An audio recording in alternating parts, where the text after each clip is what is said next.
Something happened in Lagos this morning that most people will scroll past.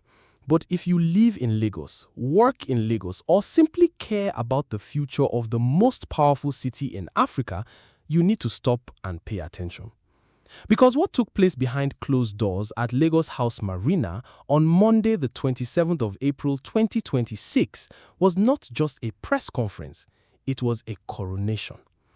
Governor Babajide Sanwo-Olu stood before journalists and made it official. He is endorsing his deputy, Dr. Kadri Obafemi Hamzat, as his chosen successor for the 2027 Lagos governorship election. And the words he used were not ordinary words. He said, "This is a deputy governor that is worth a governor from day one. This is a man that has been built for this job. Built for this job." Let that sink in. Now, before you think this is just another political announcement, let me tell you why this moment is different and why it tells a much bigger story about power, patience, loyalty, and how Lagos really works. Obafemi Hamzat is not the kind of man who arrived at this moment by accident. Born on the 19th of September 1964 in Lagos, he holds a PhD in System Process Engineering from Cranfield University in England, and here is the remarkable part. He became the first student in his entire department to complete his doctorate in just 3 years. He later attended the Harvard Kennedy School Executive Education Program. Before ever setting foot in government, he had already built a career at some of the most respected institutions in the world: Morgan Stanley, Merrill Lynch, Columbia University, and Owando PLC, where he served as Chief Information Officer. This is a man who chose public service, not a man who had no other option. If you find this story interesting so far, do us a favor, hit the like button right now and subscribe to this channel. It costs you nothing and it helps us bring you more of these deep dive political stories every week. Back to the story.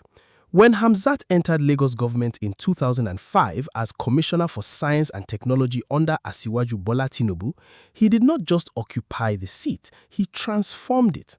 He championed the automation of government processes, he introduced enterprise resource planning that eliminated ghost workers from the state payroll, and when Babatunde Fashola took over as governor in 2007, he kept Hamzat in that same role, because you do not remove someone who is actually solving problems. By 2011, Hamzat had moved to the position of Commissioner for Works and Infrastructure, physically reshaping the bones of Lagos. Roads, bridges, systems. The man built things, literally and figuratively. Then came the political twist that most people do not know about. When the 2019 Lagos governorship race began heating up, Hamzat did not sit back and wait. He actually entered the ring himself, gunning for the governorship ticket. But the party structure, the powerful inner caucus that controls political outcomes in Lagos, had other plans. Babajide Sanwo-Olu was the chosen candidate. And here is where you see the character of Hamzat most clearly. He stepped down. No drama, no public outbursts, no bitter press releases. He stepped down and accepted the role of deputy governor, and then he poured everything he had into making that government succeed. Sanwo-Olu himself acknowledged this trust so publicly that he once described their working arrangement as a two-man governorship. That is not a statement any governor makes lightly, and it is the foundation upon which today's endorsement was built. Can we continue the story? Let me know and I will go straight into the part about the closed-door meeting, the powerful men in that room, and the fascinating parallel between Hamzat's rise and the dramatic fall of a governor who had everything but lost it all.